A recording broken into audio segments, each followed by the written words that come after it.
Ayan at kumusta na po kayo?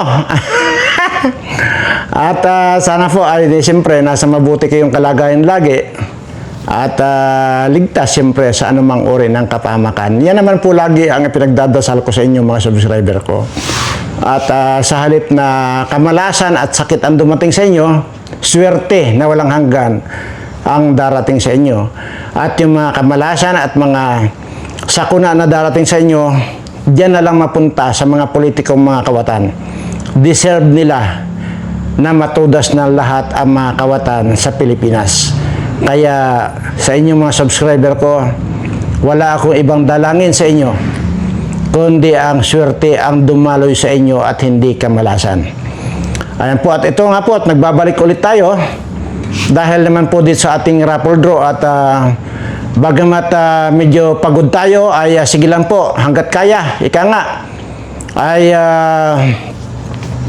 patuloy lang po tayo mamimigay ng pabarya-barya at kahit pa paano ay makabili kayo ng asin at konting ano pa man, bitsin, posporo, ayan, at sana ay makabawas man lang sa inyong gastusin itong ating pinamimigay na kung saan ay sabi ko nga bagamat barya-barya ay kahit pa paano nakukuha ako na nalulutang ako dahil sa totoo lang po masakit tong kwan ko itong baywang ko dahil nga ang haba nung biyahe namin, kaya maghapon halos nakaupo ako sa biyahe. At yun nga, pagdating pa rito ay gumawa pa po ako ng video nito para po kahit paano hindi maputol. At yun nga, marami tayong mga iniikutan na kung saan ay talaga namang kailangan nating ikutan dahil mga tao din po ito. At hindi ko naman po matiis na pabayaan lang itong mga ito, lalo na yung mga nagpapaabot ng message ay yun po ang hindi natin matiis kumbaga. Anyway, pwede naman po akong hindi na sumama, pero kasi po ang gusto ko po kasi dito yung makita sila, lalo na po yung mga bago na mga idadagdag ay talaga namang tunay na aray ko, tunay na mga nakakasaya yung makita mo kung paano sila naging masaya nung makita pa lang nila na dumarating kami doon sa kanilang komunidad ay talaga namang kita mo na yung mga mukha nila na talagang napakaaliwalas. Anyway, ay sige lang, at sabi ko naman po sa inyo na ito naman pong ating pinamimigay ay hindi po akin. Ito pong pinamimigay ko, ito po ay ipinagkatiwala lang sa akin ng ating Panginoon. Kaya naman, pinamimigay ko lang din po. At hindi naman po ako kagaya nitong mga politikong ito, butid-tid na sa kananakaw, ayaw pa rin nilang maglubay, at talagang gusto talaga nila, simutin talaga nilang nakawin ang pwede pang nakawin, at wala talagang silang ititira. Ang resulta nga po niyan ay ito, parami yung mga kababayan nating mga walang makain. Ganyan po. Pero ako naman po ay sabi ko anuhin ko itong mga ito. Kung inyo pong natatandaan ay ilang taon na lang po. At ilang taon na lang yung ipamamalagi ko sa mundong ito. Ay kasi pang 200 years po ako pang 200 years old po, automatic po yun, malalagotan na ako ng hininga. Pagtungtong ng alas 12 ng hating gabi sa pang 200 years old ko, automatic po yun na malalagot na hininga ko. So 176 ko na, so mayroon pa po akong 24 years na mamalagi dito at wala po akong gagawin sa 24 years na yan. Nasa akin naman po lahat. Ano pang gagawin ko? Yung yun na lang ipakita dito sa mga kababayan ko, kapwa ko tao, na mayroong Diyos na nagmamahal sa atin. Kasi yun po ang ginawa niya sa akin. Hindi niya ako pinabayaan nung ako ay nag-stowaway ako dyan sa Manila. na doon ako nakatira sa ilalim ng truck na sira at puro kagat ng lamok yung katawan ko, maging mukha ko, wala kayong makikitang mukha ko. Puro kagat po ng lamok yan. Hanggang sa, yun po yung, siguro, dahil sa malaria, ayan po kasi yung uso dati noon, malaria, dahil sa kagat ng lamok, dahil nga nung, dinala nga ako sa hospital nung nakakita na patay na ako doon, dinala pa rin ako sa hospital. At yun nga po, kahit pa paano ay nakarecover ako. At yun, hanggang sa inampun ako nung Australiano na yun, yun po naging buhay ko. Kaya sabi ko nga po, hindi po madali yung pinagdaanan ko. Hindi po madali yung kagutuman at kahirapan na pinagdaanan ko. Lahat na po yata ng kahirapan, lahat na ng kagutuman ay pinagdaanan ko po yan. Kaya wala po kayong masasabi sa akin, wala po kayong pwedeng sabihin sa akin, alam ko po lahat yan. At alam ko rin po na napakahirap ang maging mahirap. Sa totoo lang po. Ako po ulit-ulit kong sinasabi yan, na kumain ako ng hilaw na kangkong. Dahil sa talagang wala. Ultimong niluto, hindi po niluto yon, hilaw. Ultimo nga pong asin. Hindi ko man lang nabudbura ng asin yun para magkaroon man lang ng lasa. Kinain ko po yung hilaw na kangkong yun dahil kagustuhan ko lang na maibsan yung kagutuman ko. Kaya alam ko po ang nararamdaman ng mga mahihirap nating kababayan dahil pinagdaanan ko nga po. Wala po kayong masasabi dyan. Kahit na may nag-ampon sa akin dati na isang Australiano, ganun din po. Nakarating ako doon sa kanila dahil nampun nga nila ako. Pero sa edad kong napakabata noon, alam niyo pa ang ginawa ko? Pagkalaki-laki ng traktorang inoperate ko doon. Kaya ito pong palad ko, wala po kayong makitang guhit ng palad ko noong time na yun. Puro kalyo po yan. Yan po, ganun ko po isinasalarawan ang hirap na pinagdaanan ko. Bagamat swerte, kaya naniniwala po ako sa swerte. Dahil ako mismo ay makakapagpatunay, ako mismo ay makakapagsabi na talagang may swerte kung ipagkakaloob sa inyo ng ating Panginoon ang swerte, darating at darating yan. Manampalataya lang po tayo at maniwala na mayroon tayong Diyos. Yun lamang po ang gagawin natin. At ngayon masabi ko, bagamat sobra-sobra na yung ibinigay sa akin ng Panginoon na blessings, pero hindi ko pa rin po magawa na yung tipong magdamot, hindi ko po magawa talaga, sa totoo lang. Or hindi ko magawa yung mag-abuso ng kung ano-ano mga kailangan kung hindi naman kailangan. Kagaya ng mga politiko na ito, ng mga mamahal ng mga bag nila, Hermes na yan, at saka yung mga Rolex nila.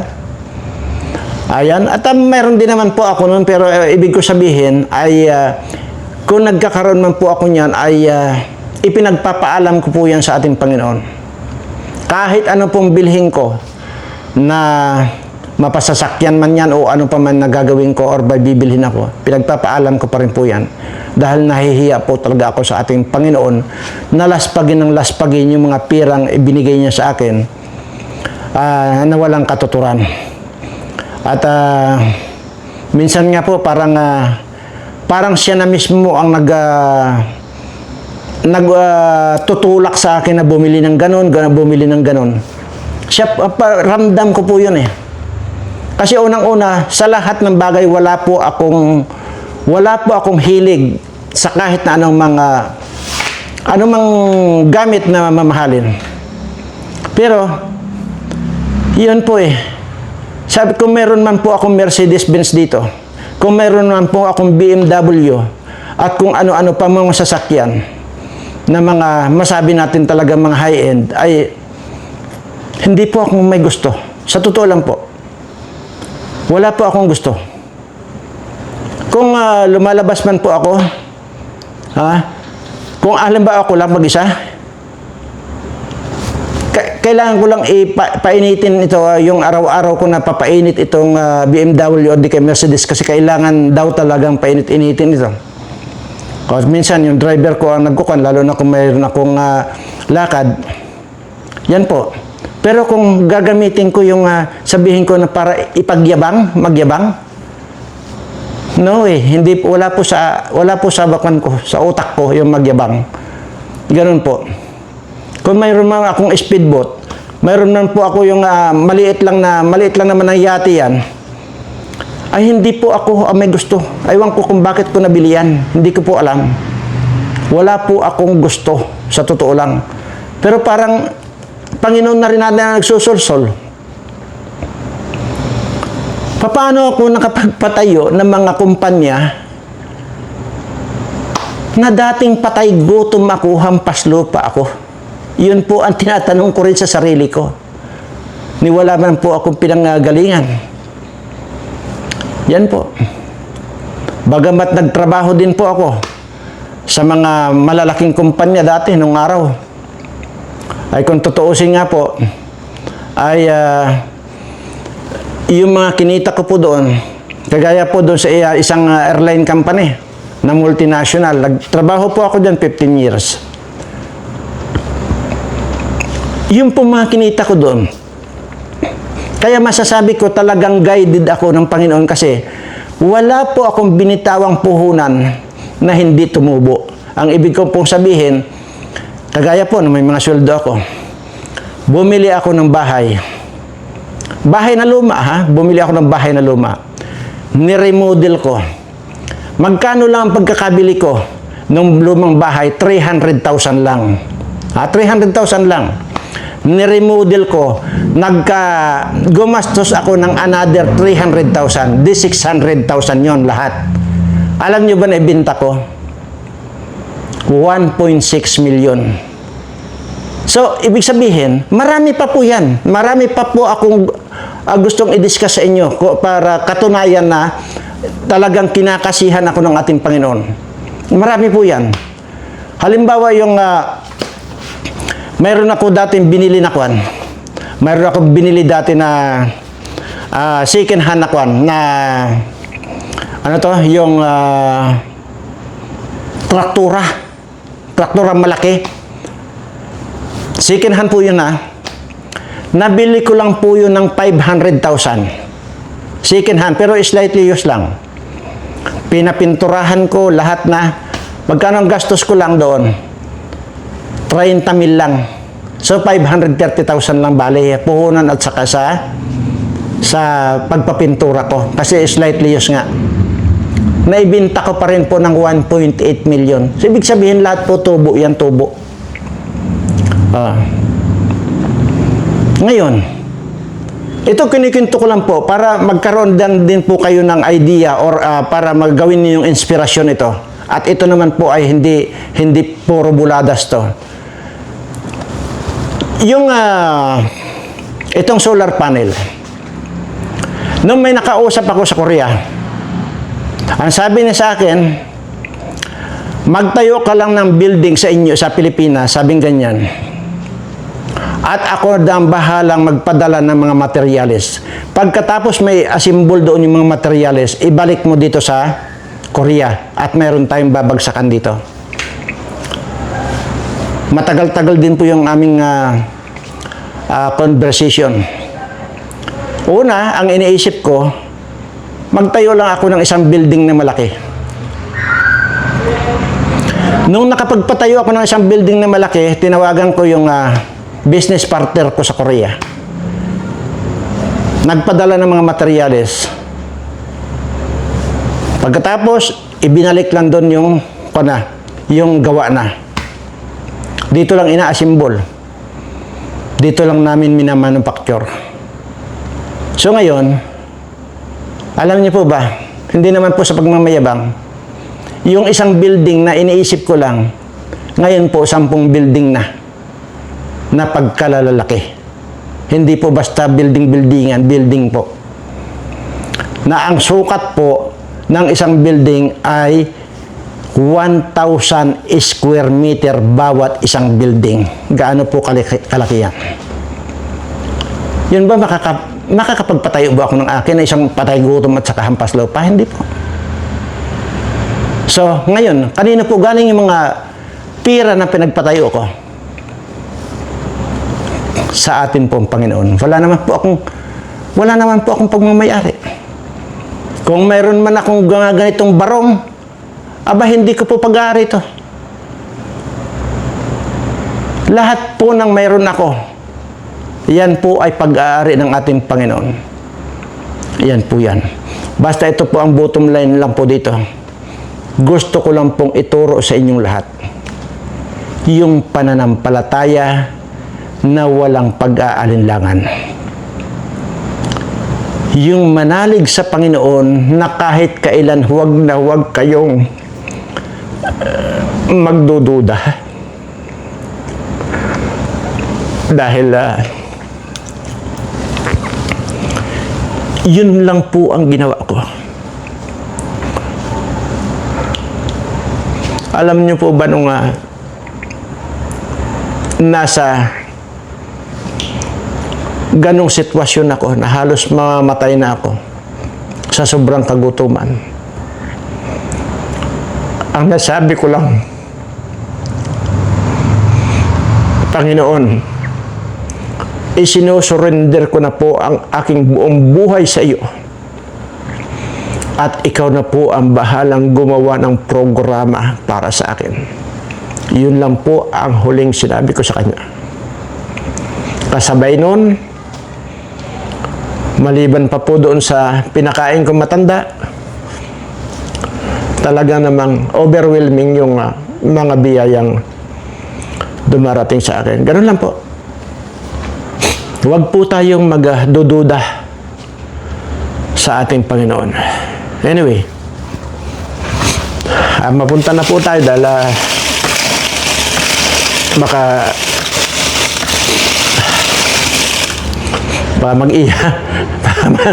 mag-iyak na tayo dito.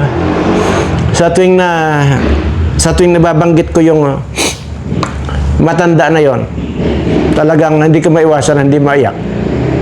Sa totoo lang, kaya minsan iniiwasan kong itapik, pero wala eh. Dumadaan talaga. Kaya, yun po. So, sige po. At ito ay pang, ewan ko, 35 yan ba? O 34 yata. And then nandoon naman po yan. Pagka ini-upload naman po yun, nalalaman naman po kung pang ilan na ngayon. Pero parang 34 yata. Or 35. Di ka po malaman. At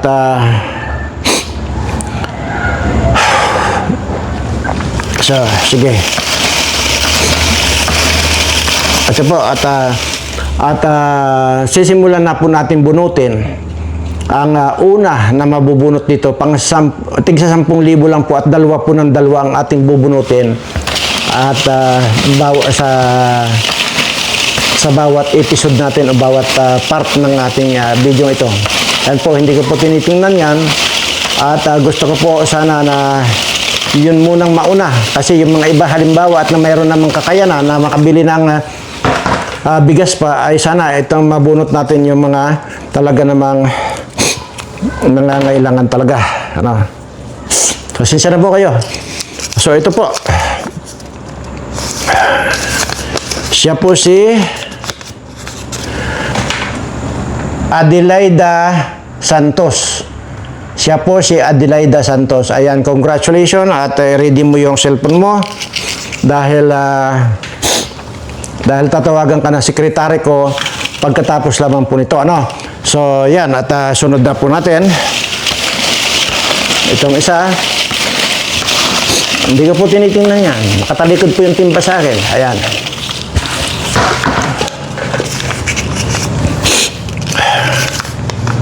Uy, lalaki na naman. Napakadalang yung lalaki natin. Kung hindi ako nagkakamali, pang 3 pa lang yata ito na lalaki. Opo, ito, lalaki, si... So, ito. Ayan. Si Erickson Manzano. Ayan po, Erickson Manzano. Ayan, baliktad lang po dito sa cellphone eh. Ewan ko, paano yan? Ayan, Erickson Manzano, congratulations. At pakiready lang yung inyong cellphone para pag tumawag yung sekretary ko para malaman ng sekretary kung paano ipapadala yung inyong napanalunan na yan. Sabi ko, barya-barya, pagpasensyahan na po yan. At ayaw ko na po magkwento yun doon sa sinasabi kong doon sa nanalo nung isang araw. Ayaw ko na po magkwento. Pagka na lang po, pagka hindi na po masakit yung baywang ko. At ikukwento ko po, talagang maldita. At maldita na talagang matutuwa kayo. Hindi ko alam kung talagang sobrang tuwa talaga. At sabi ko nga, wag akong pasalamatan eh. Okay, at maraming salamat po muli. At nagkita-kita tayo. At doon po sa mga matatanda na, kung kayo ay nandyan sa probinsya, na mayroon kayong mga puno ng avocado, okay po yan. Gawin nyo pong habit ang pagkain ng avocado. Ano? Ay kung kayo naman po sa mga walang mga puno o di kaya nasa mga bayan-bayan kayo, ay bumili din po kayo paminsan-minsan ng avocado. Pero dapat po once a day, nakakakain po kayo ng 3 beses na yung halimbawa isang avocado, hiwain nyo po sa gitna. Gawin nyo pong 4. Sa umaga yung isa, sa tanghali yung isang hiwa, sa alas 3 yung isang hiwa, sa hapon yung isang hiwa. Ganun po. Ugaliin nyo po na kumain ng avocado. Ano po?